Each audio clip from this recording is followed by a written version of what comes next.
I'm Melissa Shanahan, and this is the Law Firm Owner Podcast, episode number 236.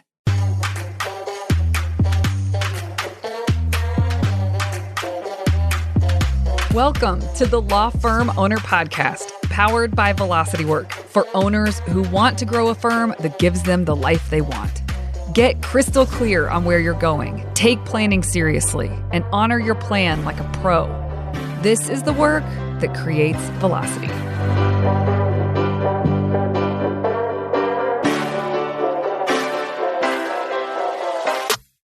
Hi, everyone. Welcome to this week's episode. I'm so glad you're here. Happy holidays. I don't think I've said that yet on the podcast, so happy holidays. We are officially in the season. I hope you are enjoying yourself and enjoying the season, even if December happens to be a busier month for you. I know a lot of my clients, that is the case, but happy holidays. My best wishes to you and yours. Okay, today's topic, what we are going to be digging into, is something that I talk about a lot with my clients and members too at times in Mastery Group. And I have alluded to this concept before on the podcast. I haven't done an episode just on this, and it feels like it's time because I have this conversation more and more and more with those around me. I have studied this deeply for myself in the past, and it stays top of mind for me as I move along through the years and as a business owner. And so I want to present it to you today so that you have an opportunity to think about this for yourself. It comes from a book. The book is called The Last Word on Power by Tracy Goss. It is an older book. It is not available as an audiobook, which is a bummer, but I'm going to do my best to distill down one of the main concepts that is provided in the book that seemed to be, to me, one of the most helpful concepts in the book. And I'll give a little context as to why I think this is important, why it does come up with clients. This book is about what Tracy Goss calls executive reinvention. She wrote the book for individuals who had created this success for themselves, and now they have to go to the next level of success and creating something they have never created before. And so for many people, they would say they're creating the impossible. And that's what she refers to in the book is, okay, you've created some extraordinary success, and now you want to create what's quote unquote the impossible. And how do you do that? How do you embark on this journey? How do you create this set of results that you've never done before? You're not entirely sure you can do, but you're going to go for it anyway. And the people that I have the privilege of working with have done just that. They have created an extraordinary, successful firm. It doesn't mean it's a perfect firm. Never is it a perfect firm, right? But they have created some extraordinary success and they've really blown their own minds with what has been created. And they are looking to grow. They are looking to create a new set of results to build on what they already have built. And that is a journey that as you go down that path, you start to bump up against your own limitations. So what we're going to talk about today, it comes up a lot and I bring up a lot. I bring this book up a lot and I point to the concepts in it that I think will be really helpful for people. So I'm going to do my best today, giving you a high level overview of what I think can be quite possibly the most impactful concepts from the book and allow you to chew on it for yourself. You know, if I'm not in direct conversation with you, it's hard for me to maybe help you see how you could apply this in a very direct way in your own scenario. But I do think that just sharing the concepts, you may have some light bulb moments for yourself. You may just get more curious and want to get the book for yourself.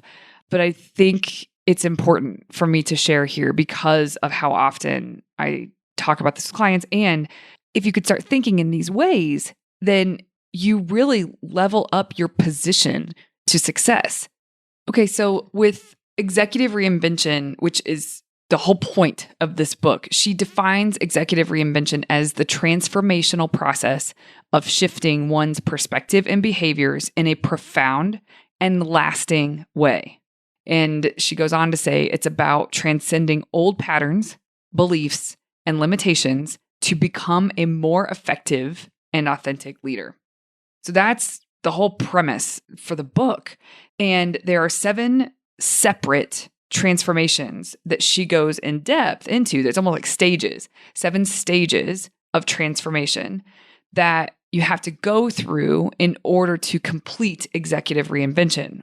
If you've been a regular listener of this podcast, you probably know that I rarely finish a book. It's actually a strength of mine. I didn't used to think that, but now I do. And this book I finished. It's one of a handful of books that I've stuck with that long because it feels so useful. This entire book has notes in the columns, things underlined, highlighted, tabbed, and I refer to it a lot. Like I keep this out close to me often. I don't keep it on my bookshelf. Okay, so 7 stages of transformations or 7 separate transformations you have to go through, in her opinion, to actually complete executive reinvention. And the reason for this is because her argument is that if you're going to reinvent your organization, you have to reinvent yourself as the leader first, and then your organization will be reinvented in the ways that you want it to be, right? Or transformed is another word that you can use there if reinvented doesn't quite fit you. So if you want to transform your organization, you have to transform yourself as a leader. And that is what this book is here to do, is to show you how to do that so that by transforming yourself, then you can transform your organization and achieve those next level things that you want to achieve through the organization and maybe just through yourself. So there's 7 stages to do that. We are going to focus on the first stage here today, which is called Uncovering Your Winning Strategy. And at the very beginning of the chapter, it says, discovering the source of your success, which is also the source of your limitation. Here's an excerpt that defines winning strategy. A winning strategy is a lifelong, unconscious formula for achieving success. You did not design this winning strategy. It designed you. As a human being and as a leader, it is the source of your success and at the same time, the source of your limitations. It defines your reality, your way of being, and your way of thinking. And this, in turn, focuses your attention and shapes your actions, thereby determining what is possible and not possible for you as a leader. I'm going to read a couple of other helpful nuggets in this chapter just to give you a bit more context. She says, every human being has his or her own winning strategy, a strategy for winning the games of life, for making it in life, or even for surviving in life. It's not a strategy that you sat down and designed and then decided to use. It is a strategy that designed and uses you. This strategy is so much a part of you that you are almost completely unaware of its existence. It operates as a hidden, underlying force in every aspect of your life. So a little bit later in the chapter, she offers this. Your winning strategy is not what you do. It is the source of what you do. That is why, to a surprising degree, your behavior, what you are doing, is governed by your winning strategy. A bit later in the chapter, she says, for much of your life, your winning strategy was a benign ally, providing you with a formula for living effectively, helping you make your way into and through adulthood. There is a point in this chapter when she talks about your winning strategy as it relates to others around you. And so she says this, your winning strategy also determines what, from your point of view, is wrong with other people. Okay, and see if you can stay with me here. See if you can follow this. I'm going to say that again, and then I'm going to follow it up with some more. Your winning strategy also determines what, from your point of view, is wrong with other people.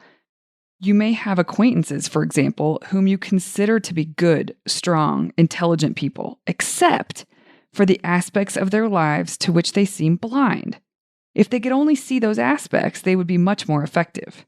But what they are blind to, in your view, is usually part of your own winning strategy, your own formula for success. For example, if your winning strategy is centered around creating relationships with people, you will be sure that those who don't create relationships well can never be successful. If they do succeed, you won't really believe it's success. It will be a fluke. On the other hand, if your winning strategy is centered around taking charge and driving action, you will find it difficult to tolerate people around you whom those capabilities are missing. And I don't know about you, but I can see some of this. I can see truth in this. And this isn't all black and white, but it is helpful to think through some of these things, especially for me. I wasn't necessarily thinking about acquaintances. I was thinking about team members on my team or close family members. It's like the people I have to spend the most amount of time with, that I get to spend the most amount of time with. It becomes more obvious to me where their opportunities are that they don't even see, but I see the opportunities. Well, of course I do, because the opportunities I'm spotting for them, only I can see them because it's my winning strategy. Anyway, this is kind of fun to think through when you really stop. And if you journal on some of this stuff and if you take some notes, it's fascinating to think through where you are doing this, how this is showing up for you, even though it's totally unconscious and it's certainly not malevolent, but it's there nonetheless. And I think that's why I like this book so much and that it can be so powerful for people, is because it just wakes you up to something that exists that maybe you didn't know exists.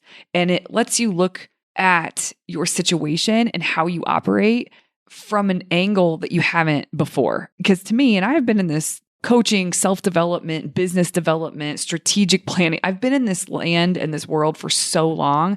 And this angle that she comes from with these concepts is very unique. I have never read it in the way that she has put it, and thus it has made me think differently and more deeply and be able to analyze from a place that I haven't been able to before, which means I can access new levels of awareness that I haven't really had access to before. And that's why this book was so powerful for me.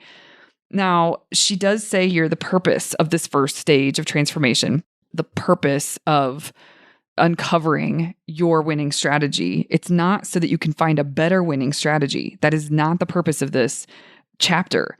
It is just to recognize your own individual winning strategy and understand how it's affecting your current source of power, where you're coming from, and the results that you can create and cannot create from this winning strategy that's driving the train.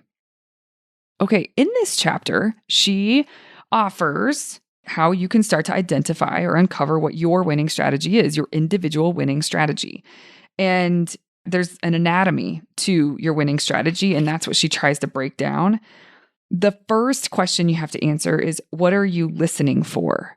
And the best way, I think, that helps me think about answering this question well is, she says, think of this listening for element as an antenna built into your attention, operating at every moment. An antenna only picks up particular types of sound waves or those within certain ranges. Similarly, your attention is tuned to pick up only on certain concerns. What is that? What are those for you?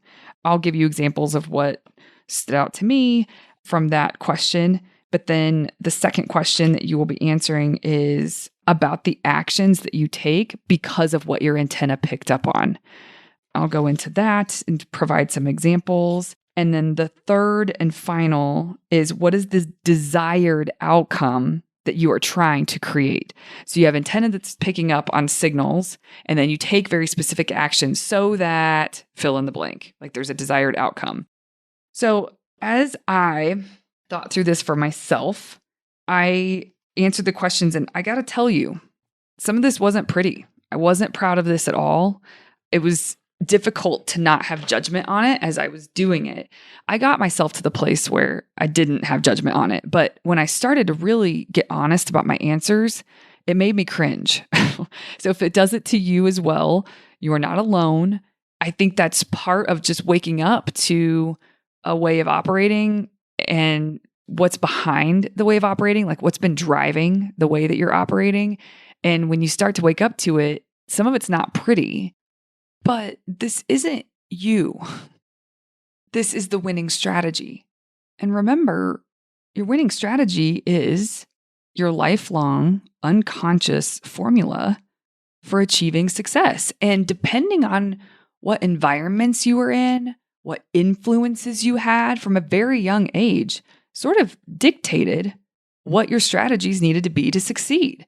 And lo and behold, you have that strategy, that winning strategy in place. And, at some point in the book, she says the old expression, to someone with a hammer, everything looks like a nail. And it conveys the essence of your winning strategy. It's just deployed over and over and over again to create success in the way that you know how to create success.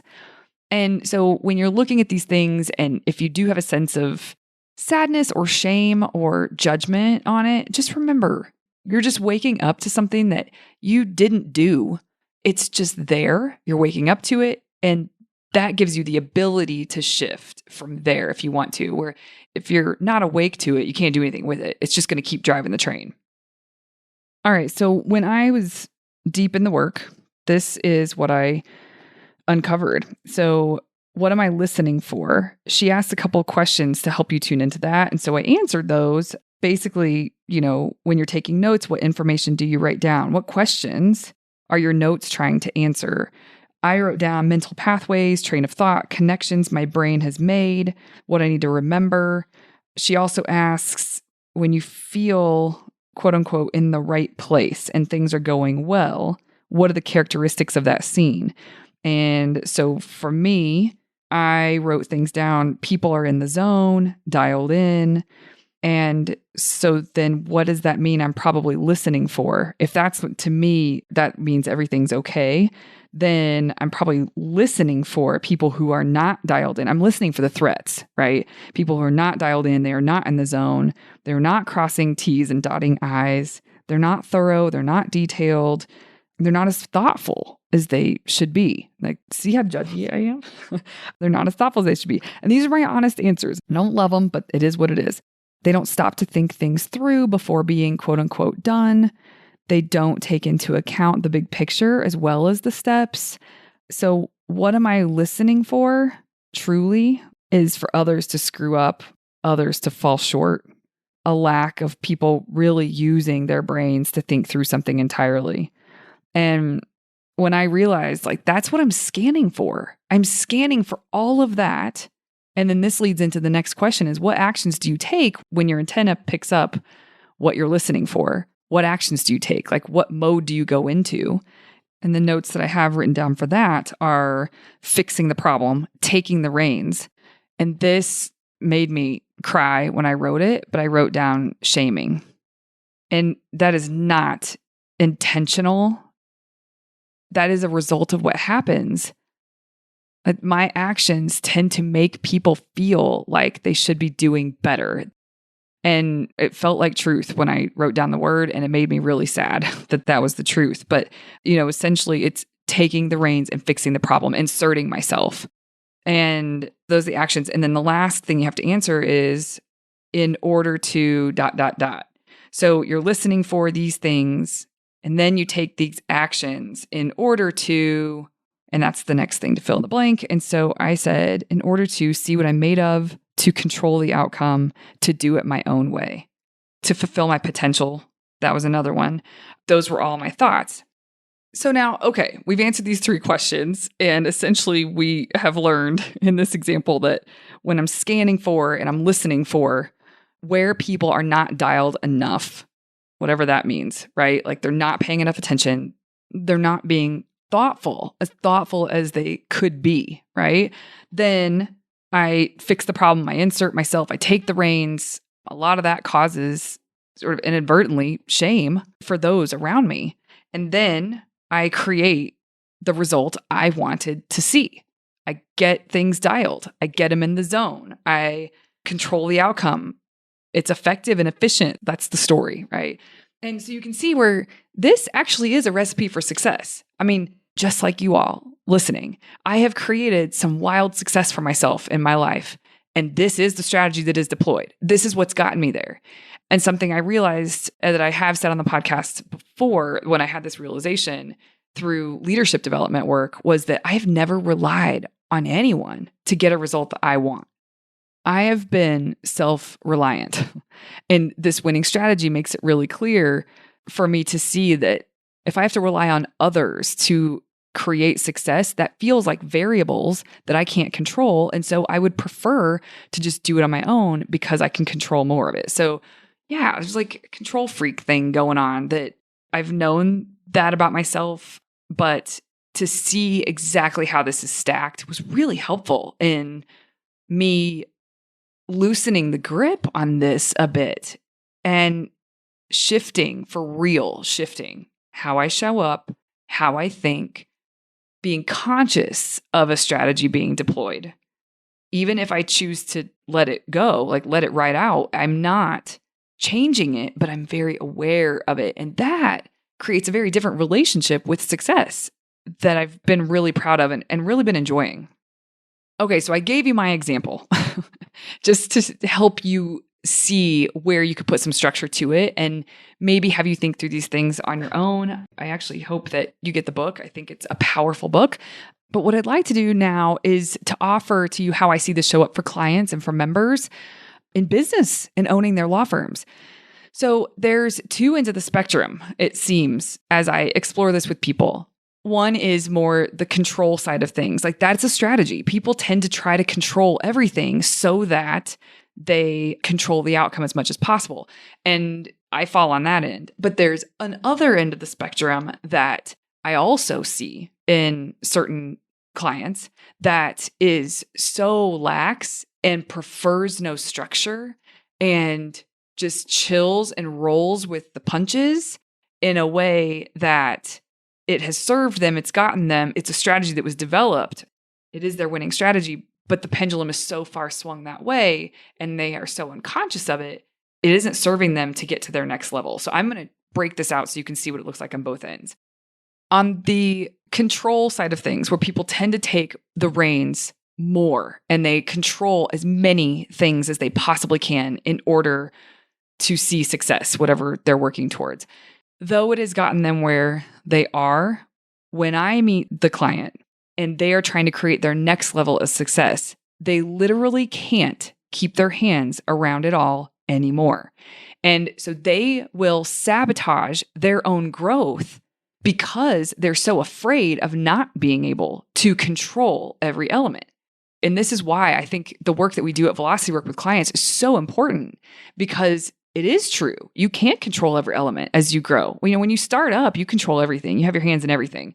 But as you grow, you get to the place where that is impossible.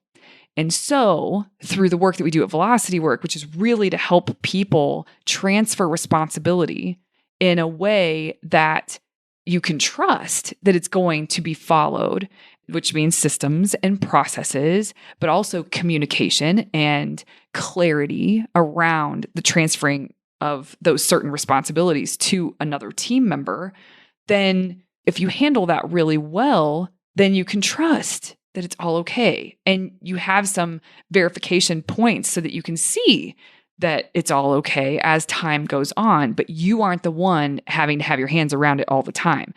If you don't have guidance to find ways to grow the company, to grow the firm responsibly and be able to transfer responsibility. And that's just one element, is transferring responsibility with control. But that's a big one, because if you don't do the work to transfer responsibility, which means growing the organization responsibly, then you are going to not be able to grow it. And if you do grow it, it just means that the wheels are going to come off, because you are the only one, you are holding all of the control. And you think, because that has served you your entire life, I mean, that's your way of creating success, and it doesn't work. Not only does it not work, it's not effective anymore, it impedes your success. This doesn't happen until, I think you could see why, she's positioned the book the way she's positioned the book. This doesn't happen until you've created extraordinary success for yourself. And now you have to create the next level of success. That's the only time you will butt up against the fact that your strategy won't be able to cut it. And so essentially what you learn through the book is that you have to be willing to scrap your winning strategy if you want to create what you say you want to create. And that is scary.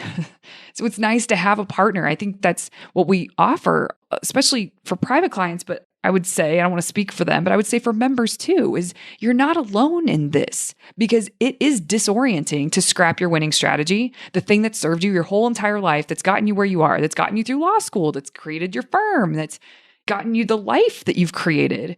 It has worked for all of that. And now it's not going to be able to carry you to the vision that you do have for where you want to take your firm and your life. So it's nice to have a partner. It's nice to have someone saying, no, this is all okay. Nothing has gone wrong here. I know this is scary. And take a deep breath. Let's do this as responsibly as possible. And is it going to go perfectly? Absolutely not. But this is how it's done. And I think there's a lot of value having community for that. That's one instance of what it can look like for people that are on the more control end of the spectrum. When your winning strategy is to be lax and go with the flow and nothing bothers you and, it's just whatever, like shruggy, you're shruggy about things, but that has really served you in life. And for those of you who are on the control end of the spectrum, you're like, how does that work? This is like what I was talking about earlier, when you start to see in other people where you see areas of opportunity for other people and you think like, oh, if they just did this and this and this, they'd be so much more successful. The people on the other end of the spectrum look at you and think the same thing, but they have their own opinions about how you should just relax and then you'd be more successful. So it's so funny how we project onto other people around us what it's going to take for them to get to their next level of success. And we're all wrong about all of it. So for people on the end of the spectrum where maybe their winning strategy has entailed a more relaxed approach and they are not gripping and they are not controlling to the degree that some do. And they've created some pretty crazy success for themselves that way.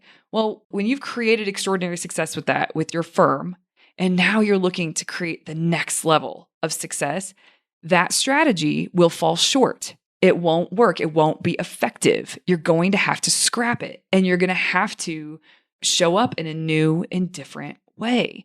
And so what that might look like is actually abiding by a structure and expecting your team to abide by a structure where you've been loosey-goosey with it before because that's always worked for you. And it's a part of your identity. But you'll get to a point where you have to start to put some things into place, some frameworks and structure and policies and procedures, or else the firm will not be able to get to where you want it to get to. It won't be able to grow in a healthy way. And so that's also what it can look like. And I have clients on both ends of the spectrum. They aren't exactly the same. Their winning strategies aren't exactly the same, but they have those flavors, those two flavors. And it is very tough when you get to that point and you understand that what worked for you to get here absolutely will not work to create the thing that you want to create. So it's worth, in my opinion, examining your winning strategy, uncovering what it is. You could just use this podcast and push pause and answer the questions, or you can get the book, but uncovering your winning strategy and having an awareness about it so that you can just start to witness it, because we don't witness it very well unless we're awake to it. And the more you can observe it, the more wiggle room you have, and you're not just a victim to it. And remember, the examples I'm giving about growth for a firm, I'm giving pretty broad examples. I'm just speaking to growth, generally speaking to growth. But this shows up. Your winning strategy shows up in all kinds of small, medium, and large ways inside of your life and your firm. And this is the part, her whole argument is that by reinventing yourself as the owner, you can reinvent your organization and transform your organization into the next vision that you have for it. I believe this is important work because I've seen it at play, and I've seen when people actually wake up to this, and then it gives them and empowers them to be able to shift some things about how they're operating in a way that serves them, number one, and serves their firm, serves everybody around them.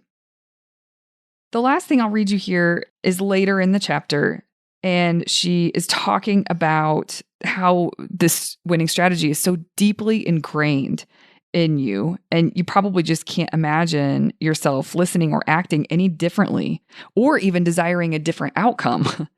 But she's in that conversation about just how deeply ingrained it is. And she says, but as you move through life, your winning strategy requires increasingly great amounts of effort and energy to maintain. You might assume that your exhaustion stems from the amount of sleep you've had, the amount of stress in your life, the difficulties you face at work, the threat of competition, the problems in your family, or any number of external forces.